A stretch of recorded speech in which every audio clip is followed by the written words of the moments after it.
Hello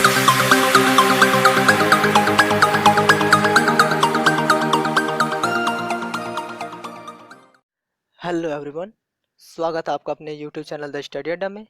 तो friends, आज के वीडियो में हम आरआरबी एनटीपीसी के एग्ज़ाम में पूछे गए प्रश्न यानी प्रीवियस ईयर क्वेश्चन के बारे में डिस्कस करने वाले हैं। तो जो जो आने वाले एनटीपीसी एग्ज़ाम के लिए बेहद तो महत्वपूर्ण साबित होगा, क्योंकि काफ़ी इम्पोर्टेंट हमारे लिए ये है, ये जान लेना है कि क्वेश्चन किस प्रकार के पूछे जाते हैं। तो आज हम इस वीडियो में ज्योग्राफी से आए हुए क्वेश्चन को डिस्कस करेंगे, क्योंकि प्रीवियस ईयर क्वेश्चन से रिलेटेड क्वेश्चन ही पूछे जाएंगे। थोड़ा बहुत बदलाव हो सकता है। तो दोस्तों, इससे पहले वाले वीडियो में हमने ज्योग्राफी से आए हुए प्रीवियस ईयर क्वेश्चन पार्ट 2 को डिस्कस किया था। तो अगर आपने ज्योग्राफी का पार्ट 2 वीडियो नहीं देखा तो जाके एक बार अवश्य देख लें। उस वीडियो का लिंक मैंने डिस्क्रिप्शन में दे रखा है। तो चलिए, आज हम ज्योग्राफी के पार्ट 3 को डिस्कस करते हैं। तो दोस्तों, आज का पहला क्वेश्चन है।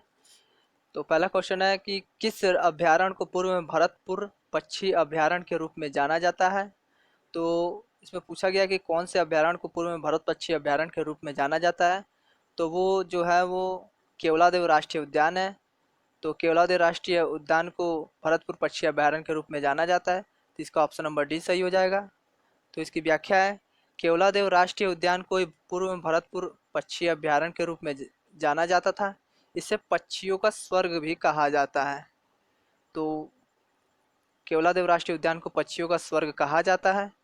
इसे वर्ष 1982 में नेशनल पार्क घोषित किया गया था तथा 1985 में यूनेस्को ने इसे विश्व विरासत स्थल घोषित किया था। यह राजस्थान के भरतपुर जिले में स्थित है। अगला क्वेश्चन देख लेते हैं।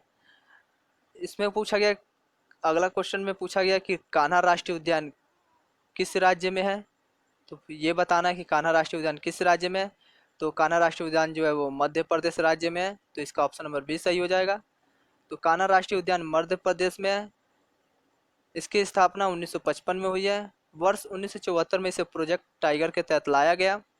बारहसिंगा के संरक्षण में इसे राष्ट्रीय उद्यान की विशेष उपलब्धि रही है।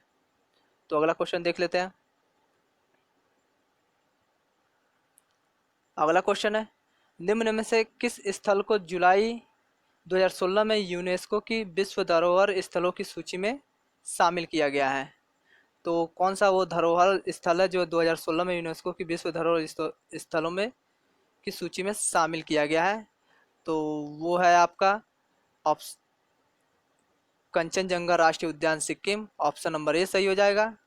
इसकी व्याख्या है, जुलाई 2016 में कंचनजंगा राष्ट्रीय उद्यान सिक्किम को विश्व धरोहर स्थल की सूची में शामिल किया गया है। जुलाई 2018 में मुंबई के विक्टोरियन गोथिक एवं आर्ट डे के इस असेंबल को विश्व धरोहर सूची में शामिल किया गया है, जिसके कारण अब तक भारत के कुल 37 स्थल विश्व धरोहर सूची में शामिल हो चुके हैं, जिसमें 7 प्राकृतिक श्रेणी में, 1 मिश्रित श्रेणी में तथा शेष 29 स्थल सांस्कृतिक श्रेणी में शामिल हैं। तो अगला देख लेते हैं क्वेश्चन। अगला क्वेश्चन है, सिमलीपाल बायो रिजर्व कहाँ स्थित है। तो सिमलीपाल बायो रिजर्व जो है वो उड़ीसा राज्य में स्थित है। तो इसका ऑप्शन नंबर सी सही हो जाएगा।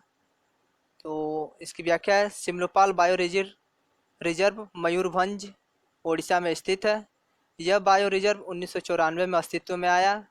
बायो रिजर्व के तहत कुल 5,569 वर्ग किलोमीटर का क्षेत्रफल शामिल है। अगला क्वेश्चन देख लेते हैं। अगला क्वेश्चन है, निम्न में से कौन सा जैवमंडल आरक्षित क्षेत्र मार्च 2016 में यूनेस्को द्वारा संरक्षित जैवमंडलों के वैश्विक नेटवर्क में शामिल किया गया है। तो शामिल जो किया गया है वो है आपका अगस्तमय माला जैवमंडल आरक्षित क्षेत्र है। तो इसका ऑप्शन नंबर सी सही हो जाएगा। तो इसकी व्याख्या देख लेते हैं। अगस्तमय माला जैवमंडल आरक्षित क्षेत्र को मार्च 2016 में यूनेस्को द्वारा संरक्षित जैवमंडलों के वैश्विक नेटवर्क में शामिल किया गया है। वर्ष 2001 में स्थापित अगस्त्य माला जैवमंडल आरक्षित क्षेत्र का कुल क्षेत्रफल 3500.36 वर्ग किलोमीटर है, जिसमें 1828 वर्ग किलोमीटर केरल में और 1672.36 वर्ग किलोमीटर तमिलनाडु राज्य में है। तो दोस्तों ये थोड़ा ध्यान से देख लीजिएगा, ये वाला क्वेश्चन ये देख लीजिए, केरल में इसकी मतलब डिस्टेंस जो है वो देख लीजिएगा, क्षेत्रफल। अगला क्वेश्चन देख लेते हैं।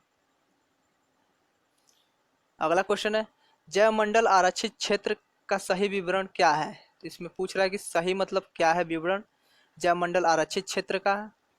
तो इसका जो जयमंडल आरक्षित क्षेत्र का सही विवरण है वो है सतत विकास के अध्ययन स्थल।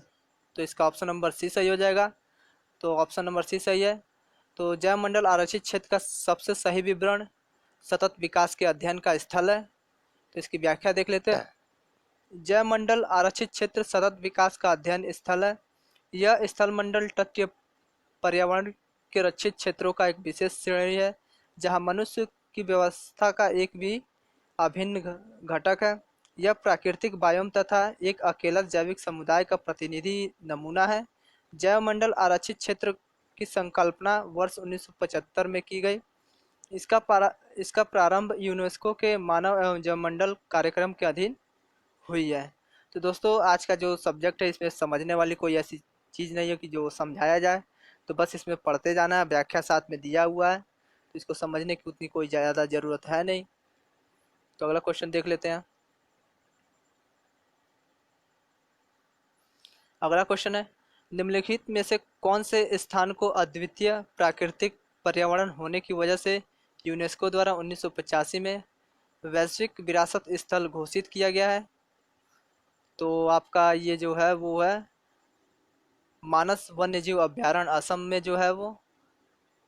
तो मानस वन्यजीव अभयारण्य असम में जो है वो उस स्थान को अद्वितीय प्राकृतिक पर्यावरण होने की वजह से यूनेस्को द्वारा 1985 में वैश्विक विरासत स्थल घोषित किया गया है। तो इसका ऑप्शन नंबर बी सही हो जाएगा, मानस वन्यजीव अभयारण्य असम। तो इसकी व्याख्या देख लेते हैं।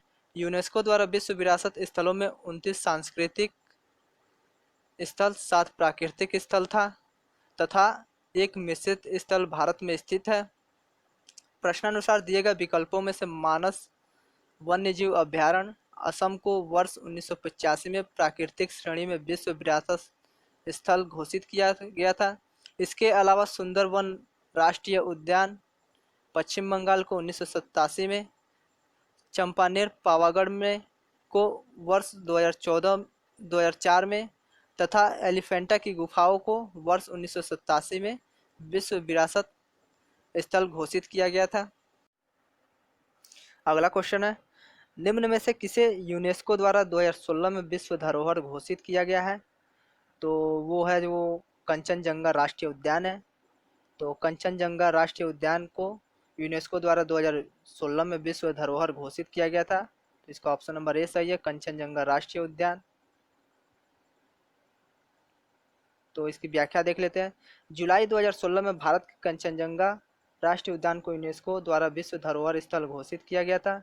सिक्किम राज्य में स्थित 1,78,400 हेक्टेयर क्षेत्र में विस्तृत यह उद्यान भारत का पहला मिश्रित विश्व विरासत स्थल है। तो पहला ये देख लीजिएगा, पहला मिश्रित विश्व विरासत स्थल जो है वो है कंचनजंगा राष्ट्रीय उद्यान जो है। तो कभी क्वेश्चन आ भी जाता है कि भारत का पहला मिश्रित विश्व विरासत स्थल कौन सा है, तो वो है कंचनजंगा राष्ट्रीय उद्यान। अगला देख लेते हैं क्वेश्चन। तो अगला क्वेश्चन है, भारत के किस राज्य में अर्थबीठिटू वन्यजीव पशु विहार स्थित है? तो इसका ऑप्शन नंबर डी सही हो जाएगा, कर्नाटक। तो कर्नाटक में जो है वो अरबिठिटू वन्यजीव पशु विहार स्थित है। इसकी व्याख्या है, अरबिठिटू वन्यजीव विहार मैसूर कर्नाटक में स्थित है। यह लगभग 14 वर्ग किलोमीटर क्षेत्र में फैला हुआ है। वर्ष 1985 में इसे वन्यजीव विहार घोषित किया गया। अगला क्वेश्चन है, डिब्रू साइखोवा, नामेरी और ओरंग नेशनल पार्क ये सभी किस राज्य में स्थित हैं? तो पूछा गया है कि Dibru Saikhowa, Nameri, orang national park ये सभी किस राज्य में स्थित है। तो आपको इसी से पता चल जाना चाहिए, डिब्रू साइखोवा जो असम में है, डिब्रू साइखोवा इसका ऑप्शन ये असम सही हो जाएगा, तो इसका ऑप्शन नंबर बी सही है, असम। इसकी व्याख्या है डिब्रू साइखोवा, नामेरी और ओरंग नेशनल पार्क असम राज्य में स्थित है।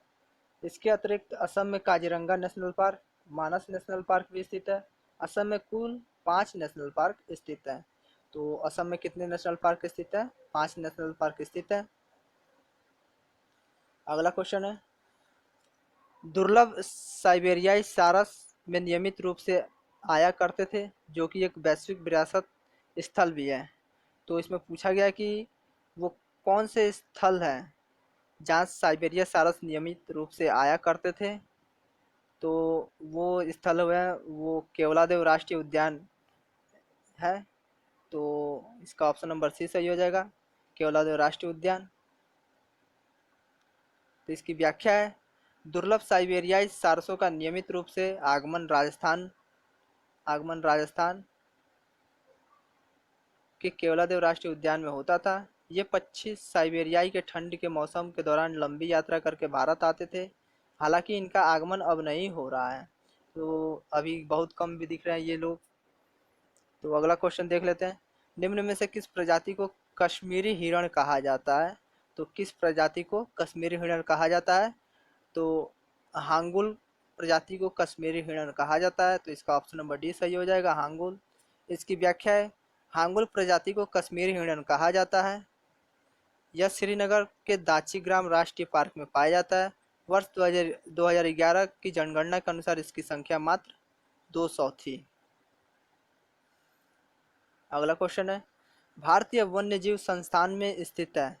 तो भारतीय वन्यजीव डैश संस्थान में स्थित है। तो पूछा गया कि भारतीय वन्यजीव संस्थान कहाँ स्थित है? तो वो है देहरादून। तो देहरादून में भारतीय वन्यजीव संस्थान स्थित है। इसका ऑप्शन नंबर सी सही हो जाएगा, देहरादून। इसकी व्याख्या है, भारतीय वन्यजीव संस्थान देहरादून में स्थित है। राष्ट्रीय पर्यावरण अभियांत्रिक अनुसंधान संस्थान नागपुर में स्थित है। तो ये भी देख लीजिएगा नागपुर वाला, कि राष्ट्रीय पर्यावरण अभियांत्रिक अनुसंधान संस्थान नागपुर में स्थित है। अगला क्वेश्चन है, निम्नलिखित में से क्या भारत में बाघों की आबादी के लिए खतरा नहीं है? तो मतलब इसमें पूछा गया कि भारत के लिए वो मतलब कि बाघों की आबादी के लिए वो कौन सी चीज़ है जो भारत के लिए खतरा नहीं है? तो वो जो है वो वन्यजीव गलियारों का संयोजन है। तो इसका ऑप्शन नंबर बी सही हो जाएगा। तो वन्यजीव गलियारों का संयोजन भारत में बाघों की आबादी के लिए खतरा नहीं है। इसकी व्याख्या है, भारत में बाघों की आबादी के प्रमुख खतरे हैं जो है उपलब्ध शिकार में कमी, मवेशियों की चराई, प्राकृतिक वास का खंडन वगैरह वगैरह हैं। वन्यजीव गलियारों का संयोजन बाघों की आबादी के लिए खतरा नहीं है। अगला क्वेश्चन देख लेते हैं, रेड डेटा बुक क्या है? तो इसमें पूछा गया कि रेड डेटा बुक आखिर में है क्या? तो रेड डेटा बुक वो है जहाँ जिसमें विलुप्त प्रजातियाँ जो होती है वो विलुप्त हो जाती है, उनको इसमें ब्यौरा या फिर मतलब उनका मतलब सब रखा जाता है, ब्यौरा डाटा सब। तो इसका सही आंसर हो जाएगा आपका, जानवरों, पौधों और आदि की दुर्लभ और लुप्त प्राय प्रजातियों का ब्यौरा दस्तावेज है। तो इसका ऑप्शन नंबर डी सही हो जाएगा। तो इसकी व्याख्या देख लेते हैं, रेड डेटा बुक जिसे लाल सूची भी कहा जाता है। तो रेड डेटा बुक को लाल सूची भी कहा जाता है। जानवरों, पौधों आदि की दुर्लभ और लुप्तप्राय प्रजातियों का ब्यौरा दस्तावेज है। यह वर्ष 1964 में स्थापित की गई थी। इसमें लुप्त प्रजातियों की 3 श्रेणियां हैं, गंभीर रूप से संकटग्रस्त और अति संवेदनशील है। तो अगला क्वेश्चन देख लेते हैं। अगला क्वेश्चन है, Indira Gandhi memorial tulip garden कहाँ पर है? तो इसमें पूछा गया कि Indira Gandhi memorial tulip garden कहाँ पर है? तो वो है श्रीनगर में। तो Indira Gandhi memorial tulip garden Srinagar में स्थित है। तो इसका ऑप्शन नंबर सी सही हो जाएगा। इसकी व्याख्या देख लेते हैं, Indira Gandhi memorial tulip garden Srinagar Bharat में स्थित है। इसे पूर्व में मॉडल फ्लोरिकल्चर सेंटर के नाम से जाना जाता था। तो ये देख लीजिएगा कि Indira Gandhi memorial tulip garden का पुराना नाम क्या है? तो पुराना नाम है मॉडल फ्लोरिकल्चर सेंटर। तो इसे जो है पूर्व में मॉडल फ्लोरिकल्चर सेंटर के नाम से जाना जाता था। लगभग 12 हेक्टेयर में फैला यह गार्डन वर्तमान में एशिया का सबसे बड़ा ट्यूलिप गार्डन है। तो ये भी देख लीजिए कि एशिया का सबसे बड़ा ट्यूलिप गार्डन कौन सा है, तो वो है आपका Indira Gandhi memorial tulip garden, या फिर पुराने नाम से अगर ये ऑप्शन में ये नहीं दिया होगा कि Indira Gandhi memorial tulip garden, तो इसका पुराना नाम कहीं दिया होगा मॉडल फ्लोरिकल्चर सेंटर। तो दोस्तों आज हमने ज्योग्राफी के राष्ट्रीय पार्क एवं वन्य जीव संरक्षण वाले टॉपिक को कवर किया है, और कल हम ज्योग्राफी के दूसरे टॉपिक को कवर करेंगे। तो दोस्तों अगर वीडियो अच्छा लगा हो तो लाइक कमेंट जरूर कर दें, साथ ही वीडियो को शेयर करें और चैनल को सब्सक्राइब करें। धन्यवाद।